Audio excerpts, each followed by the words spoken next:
Assalamualaikum warahmatullahi wabarakatuh. Di sini kami akan menjelaskan tentang jurnal yang berjudul Konsep Bilangan Al-Quran dalam Pembelajaran Matematika. Nah, di sebelah kiri saya ada Muhammad Harus Zaki dan saya sendiri Ahmad Fauzan, dan sebelah kanan saya ada Muhammad Humaydi. Di sini kita akan menjelaskan tentang isi dan jurnal tersebut, yang mana matematika dan Al-Quran dinilai punya keterkaitan karena sama-sama memuat unsur keteraturan, ketepatan, dan logika. Konsep bilangan jadi unsur matematis yang paling banyak muncul dalam Al-Quran, bukan sekedar data numerik, tapi juga sarana menyampaikan nilai dan pesan moral.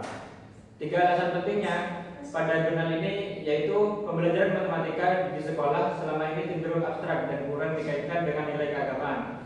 Integrasi nilai Islam dipandang bisa menjembatani kesenjangan antara matematika dan ajaran Islam. Pembelajaran matematika yang diintegrasikan dengan ayat Al-Quran terbukti bisa meningkatkan kemampuan matematis sekaligus karakter siswa. Nah, penelitian ini kita mengambil dari beberapa sumber, yang mana ada dari jurnal yang ditulis oleh Magdalena yang tentang menemukan bilangan genap dan ganjil dan juga bilangan prima di dalam surah Al-Baqarah. Ada penulis lain yaitu tentang implementasi konsep matematika di kurikulum madrasah. Nah, selanjutnya yaitu celah penelitian. Sebelumnya kebanyakan fokus pada satu surah saja atau sekedar inventarisasi ayat.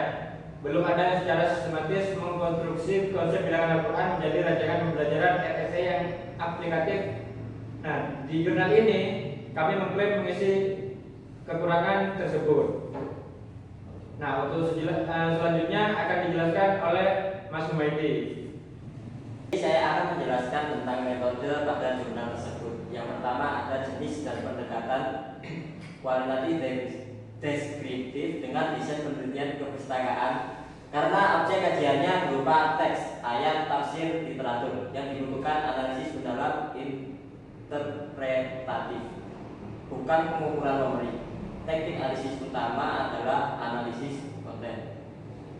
Yang kedua ada sumber data. Di sini kelompok kami mempunyai sumber data. Yang pertama ada data primer, yaitu teks Al-Quran bersifat tafsir resmi. Misalnya tafsir Al-Misbah, khususnya pada surat Al-Baqarah, An-Nisa, Al-Kahfi, dan Al-Fajr. Yang kedua ada data sekunder.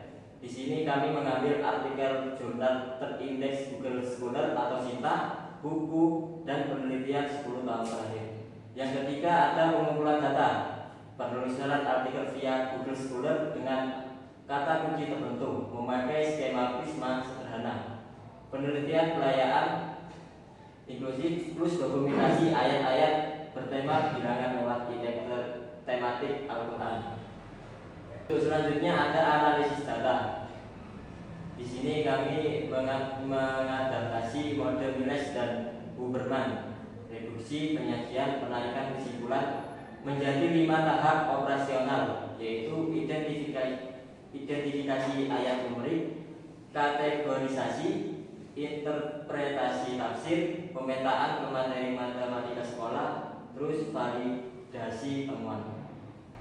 Yang terakhir ada keabsahan data, yaitu triangulasi sumber, di mana membandingkan temuan dari Al-Quran atau satu tafsir dengan penelitian terdahulu, serta membandingkan beberapa kitab tafsir untuk mengurangi bias interpretasi tunggal. Terus selanjutnya kami serahkan ke moderator.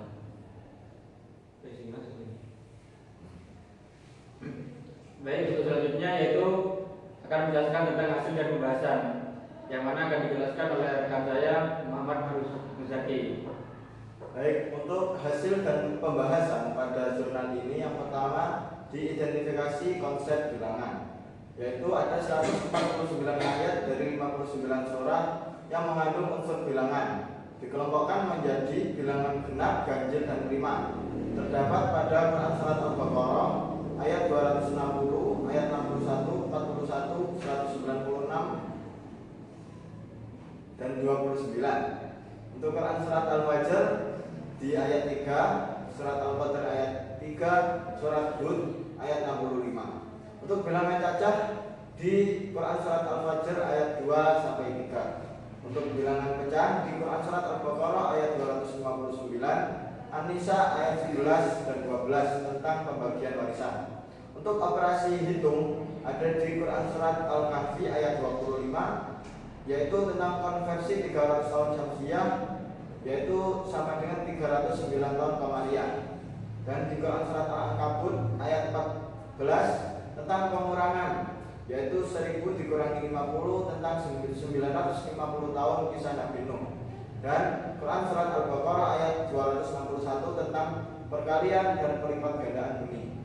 Untuk relevansi ke pembelajaran matematika, ayat-ayat ini merefleksikan nilai keteraturan, keadilan, kesabaran, rasa syukur, sehingga berpotensi menjadi konteks pembelajaran yang bermakna, bukan sekedar latihan angka.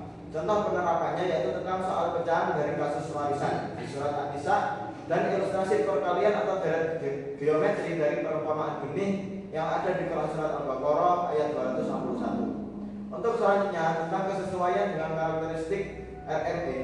Kelima ciri RME yaitu tentang fenomena kontekstual, model sebagai jembatan, konstruksi pengetahuan mandiri siswa, interaktivitas, dan keterkaitan antar topik. Semuanya bisa dipenuhi lewat narasi Al-Quran. Misalnya kisah pembagian warisan atau pelipat gandaan benih sebagai starting point pembelajaran. Dan yang terakhir tentang keterbatasan penelitian. Penelitian ini bersifat eksploratif konseptual sehingga belum ada uji empiris di kelas nyata. Itu saja hasil dan kesimpulan yang dapat saya sampaikan. Baik, untuk kesimpulannya dari jurnal ini, konsep bilangan dalam Al-Quran tersebar luas, mencakup bilangan genap, ganjil, prima, cacah, pecahan, serta operasi hitung dasar. Konsep-konsep ini bukan hanya informasi kuantitatif, tapi secara nilai keteraturan, keadilan, kesabaran, dan juga rasa syukur. Ayat-ayat bilangan tersebut punya relevansi langsung dengan materi matematik sekolah. Materi pecahan, pembagian warisan ada di Quran surat An-Nisa ayat 1 sampai 2. Perkalian dan deret perumpamaan pelipat gandaan ada di surat Al-Baqarah ayat 21. Penjumlahan atau pengurangan bisa Al-Asbabul Kahfi ada di surat Al-Kahfi dan Nabi Nuh surat Al-Ankabut. Integrasi konsep bilangan Al-Quran ke pembelajaran matematika bisa menjadi alternatif konteks belajar yang bermakna, kontekstual, dan berbasis nilai keislaman, sejalan dengan pendekatan realistik mathematics education atau RME. Mungkin itu saja yang dapat kami sampaikan. Kurang lebihnya mohon maaf yang sebesar-besarnya. Assalamualaikum warahmatullahi wabarakatuh.